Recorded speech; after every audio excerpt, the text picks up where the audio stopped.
Assalamualaikum and hi everyone. For network security part 3, we're going to look at the internet security. So these are the contents for this topic. We're going to look at the security at IP network layer. Okay, so this security at IP network layer is provided by IPsec. So we're going to learn about IPsec mode, two different IPsec mode, and also IPsec protocol. And then next we're going to move to the next layer, which is transport layer, and also application layer security. And finally, we're going to learn about the firewalls. So basically, the security in network layer is called IPsec. Okay, so this is IP security protocol, okay, known as IPsec, that secures datagram between any two network layer entities, which is either between hosts and also either between the routers. So it is provided by the IP security extension, so IPsec for IPv4 and IPv6, and developed in response to observed weaknesses. Okay, so the objective is to stop unauthorized traffic monitoring, secure user traffic with authentication and encryption. So basically, this IPsec provides the capability to secure communications across private and also public wide area network, for example, and also across local area network as well as across the internet. So some of the example use of this IPsec: to secure branch office connectivity over internet, to secure remote access over internet, for extranet and also intranet connectivity, okay, secure connectivity for extra and intranet, and also to enhance e-commerce security. So basically, this IPsec can encrypt and also authenticate all traffics at IP level. So there are two modes of IPsec. The first one is transport mode, in which IPsec is included in between payload and also IP header, and another one is tunnel mode, which IPsec is included in between old IP header and also new IP header. So basically, this IPsec is quite a big syllabus to cover. The specification is quite complex and it covers many documents which are written in many requests for commons documentation, RFCs. Okay, so there are several RFCs, for example, 2401, 2402, 2406, and many more that covers this IPsec. Okay, however, for our syllabus, okay, we only provide an overview of some of the most important elements of IPsec. Okay, for example, the mode and also the protocol for IPsec. Okay, so the first mode is IPsec in transport mode. Okay, so for this mode, the IPsec header is added between the IP header, okay, between the IP header here and the rest of the packet. Okay, so if we see at this diagram here, this is the transport layer payload, which is in between the IPsec header, okay, and also the IPsec trailer. And this whole packet here is encapsulated, okay, and also is added between the IP header. Okay, so it protects what is delivered from the transport layer to the network layer. Okay, so please note that this transport mode does not protect the IP header because it only protects the information coming from the transport layer. Okay, why is that? Because it is because if we see here, IPsec header and also IPsec trailer only encapsulate this transport layer payload, okay, and it's not actually protect the header of the datagram.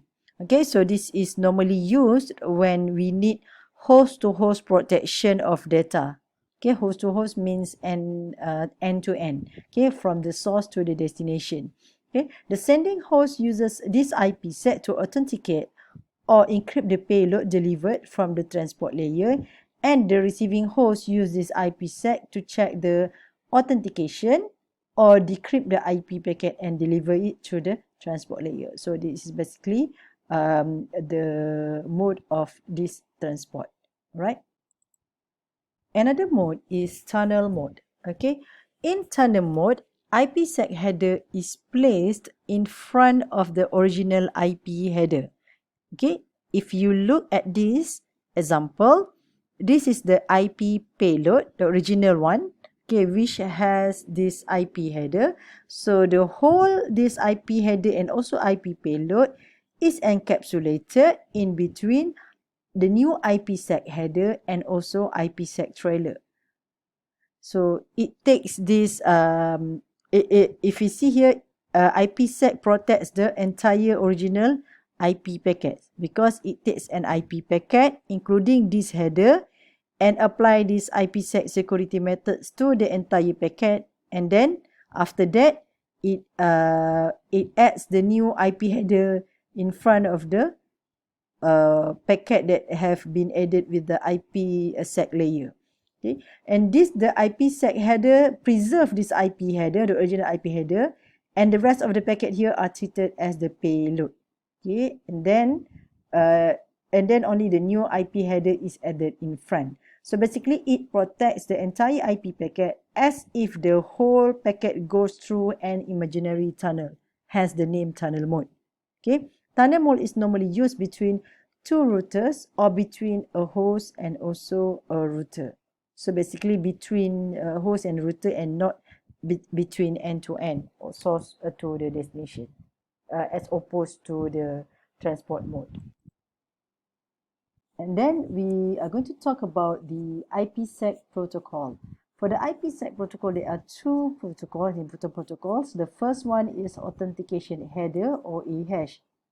This authentication header is designed to authenticate the source host. The source host means the host that create the information that and wish to send the information to the destination.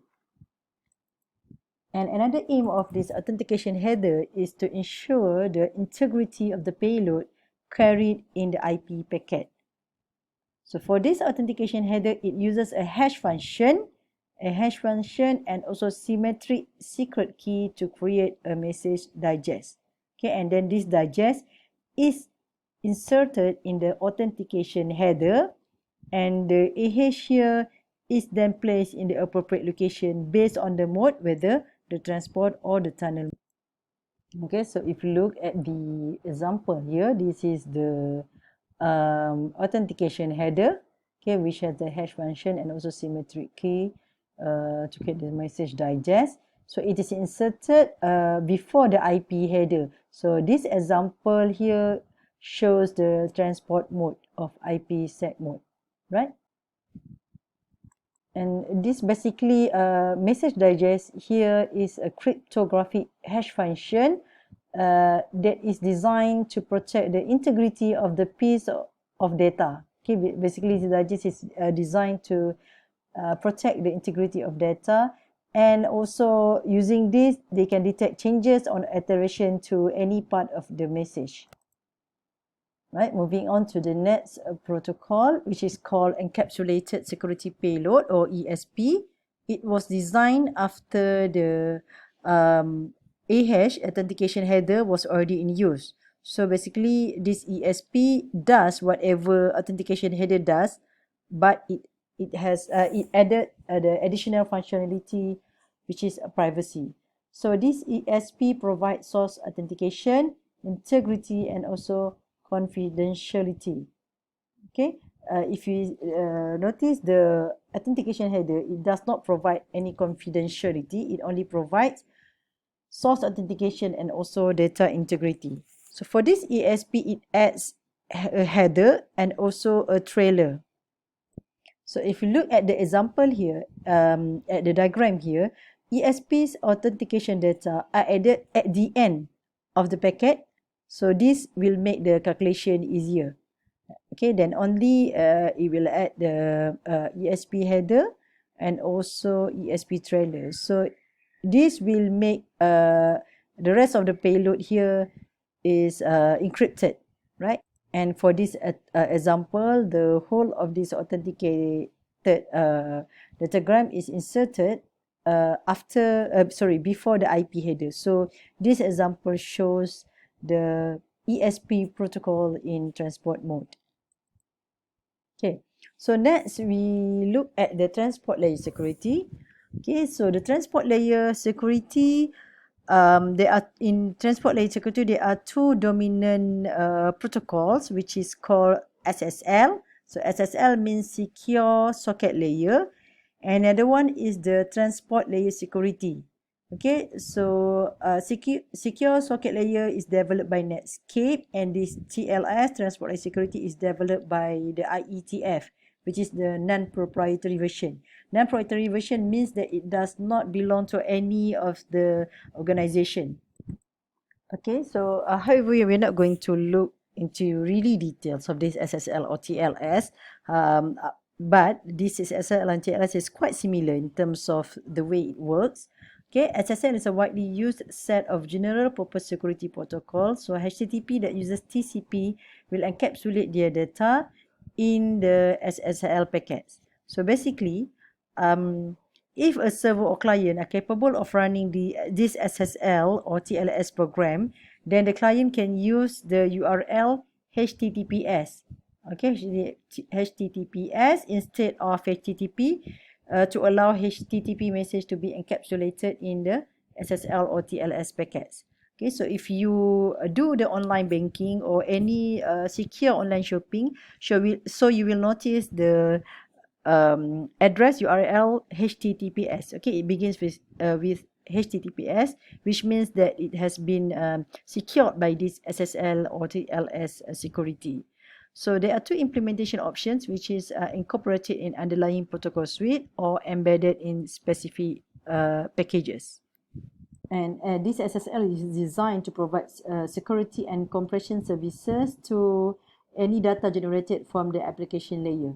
So typically, SSL can receive data from any application layer protocol, but normally the protocol is HTTP. And the data received from this application is compressed if needed, signed, and also encrypted. And then this data is passed to a reliable transport protocol, so for example, this TCP. Right, this shows the diagram of SSL protocol stack, in which TLS also has this similar protocol stack, and it has two layers. The top layer includes three protocols, which is handshaking. This is for setup. Another one is change cipher spec protocol. Okay, for informing the establishment of security parameters. And the third one is alert protocol, which is to alert another party or another entity of any unusual situation or any changes. So the lower layer here is the record protocol. It is used to encapsulate messages from the above layers. Okay, so this record protocol carries messages from these three protocols as well as data coming from the application layer. So messages from this record protocol is regarded as payloads to the transport layer, which is normally TCP. So this handshake protocol provides security parameters for this record protocol. Also, this handshake protocol establishes and provide keys and security parameters, and it also authenticates the server to the client and also the client to the server if required. For this change cipher protocol, it is used to signal the readiness of these cryptographic secrets, and for this alert protocol used to report abnormal conditions. Alright, moving on to the top layer security, the application layer security. So the example here is pretty good privacy. Okay, so this pretty good privacy provides privacy, integrity, authentication, and also non-repudiation in the sending of email. Okay, so it shows how this diagram shows how PGP creates secure email at the sender side. Okay, let's say Alice. Okay, and the email message is then compressed and also hashed to create a digest. Okay, the digest here. So the digest here is encrypted or signed using Alice's private key. And then the message and the digest are encrypted using the one here, using the one-time secret key created by Alice. Okay, and then the secret key is encrypted using Bob's public key, and it's sent together with the encrypted combination of message and also digest. Okay, so I repeat again here. The email message is hashed, okay, here to create a digest. So the digest here is encrypted or signed using Alice's private key. Okay, this is Alice's private key. And then the message here and also the digest are encrypted using the one-time secret key here created by Alice. And the whole of this, the secret key, is encrypted using Bob's public key, okay, and is sent together with the encrypted combination of message and also digest here to Bob. Okay, and then when it is received, the combination of encrypted secret key, message plus digest at Bob here, the first thing is this the encrypted secret key is decrypted using Bob's private key. So this is done to get the one-time secret key created by Alice, and then this secret key is used to decrypt the combination of the message plus the digest. So if you see here, they are quite confusing because there are so many layers involved. Okay, but you have to understand how it works, this PGP. Okay, basically it uses the digital signature here, okay, in which Alice's sign is a digital signature to provide integrity, authentication, and also non-repudiation. And then it uses a combination of this secret key, okay, and also public keys encryption to provide privacy, right? So please understand in how this PGP works. Okay, so the next is a firewall. Firewall, basically the aim is to secure a whole enterprise network. Okay, because common point of trust reduces effort in securing many computers, reduces risk of misconfigured computer compromising other security, only one system to verify and observe, and only few services need to go across. Okay, basically all previous security measures that I have explained cannot prevent hackers or if, for example, from sending a harmful message to a system. Okay, this is the one that I have explained before, just to secure the communication. But if someone still wants to give harm to the computers or to the system, they can still do it if there is no firewall protecting the whole system. So to control access to a system, we need firewalls. Firewalls is usually a device, router or computer installed between the internal network here, for example, local area network of an organization, between this local area network and also the rest of the internet, which is the wide area network.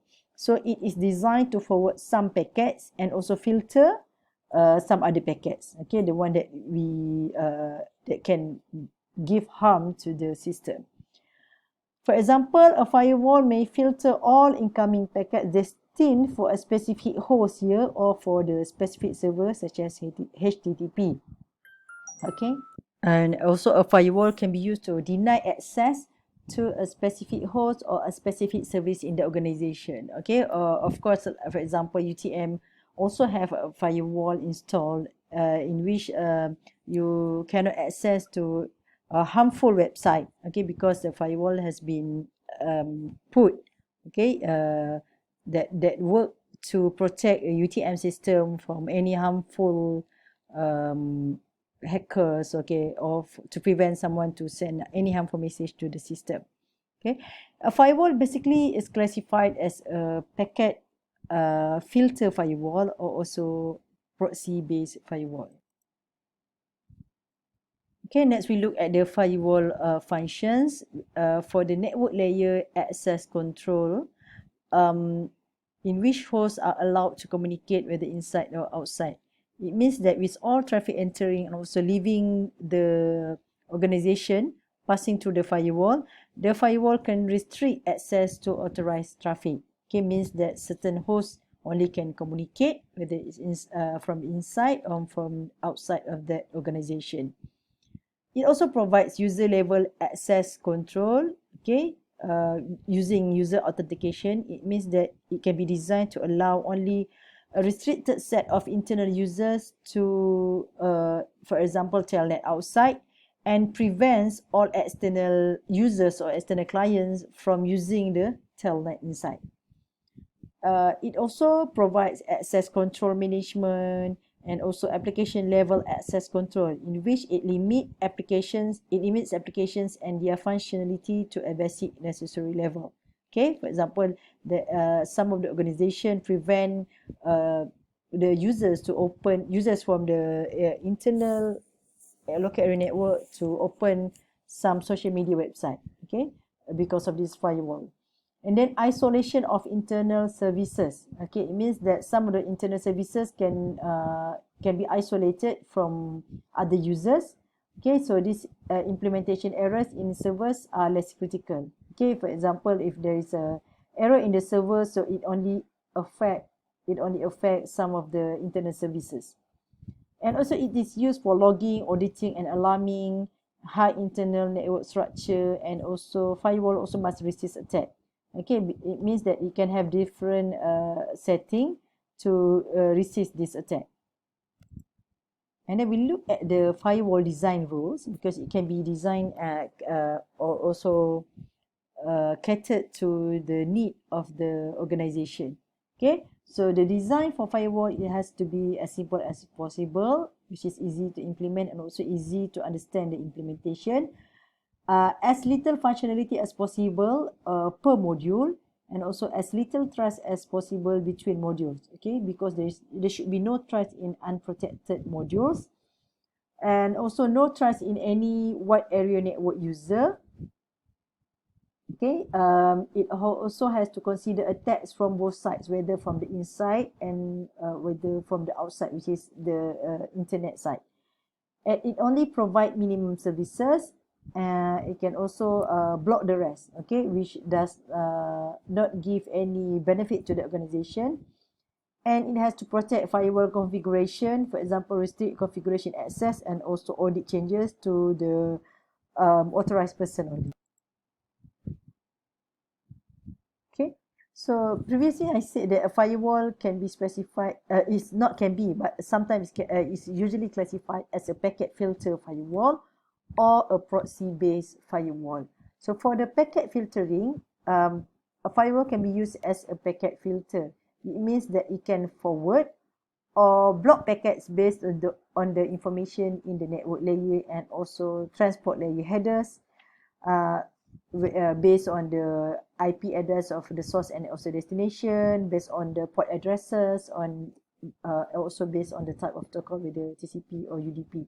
So basically, firewall rules specify what to do with the packet on the basis of this IP address, port numbers, and it can block access to unwanted servers and also services. Okay, for example, from the locally compiled list or list from service provider. So it can block this according to the need. And the actions is whether pass through, the packets can pass through, or it has to translate the network address or translate the port, or also it can just drop the packet. For the application gateway, okay, for the proxy firewall, sometimes we need to filter a message based on the information available in the message itself at the application layer. Okay, so example, assume that organization wants to implement certain policies regarding its web pages. Okay, for example, only those users who have previously established business relation with the company can have access, and other users must be blocked. So in this case, this proxy computer can be used.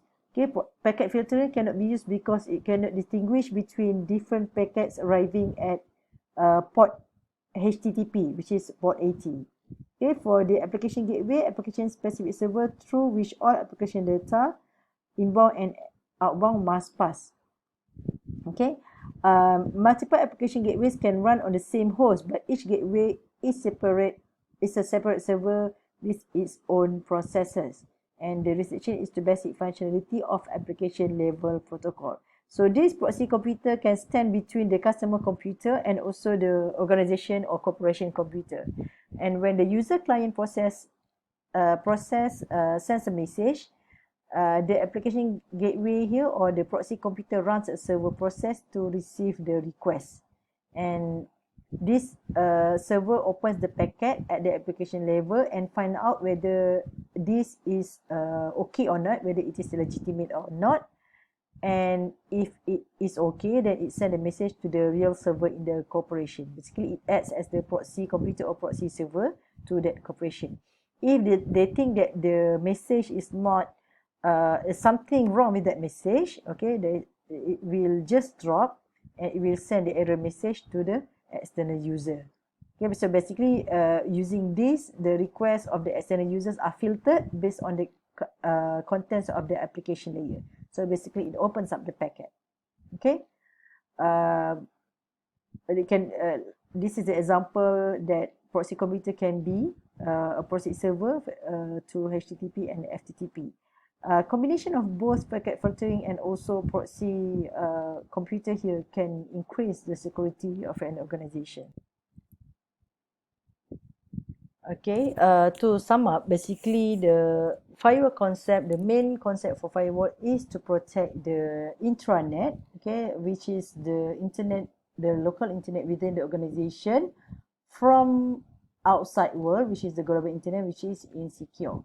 Okay, so the router has to be equipped with a packet filter in order to provide this security for all users within the organization. So I think that's all for part 3, internet security. So thank you.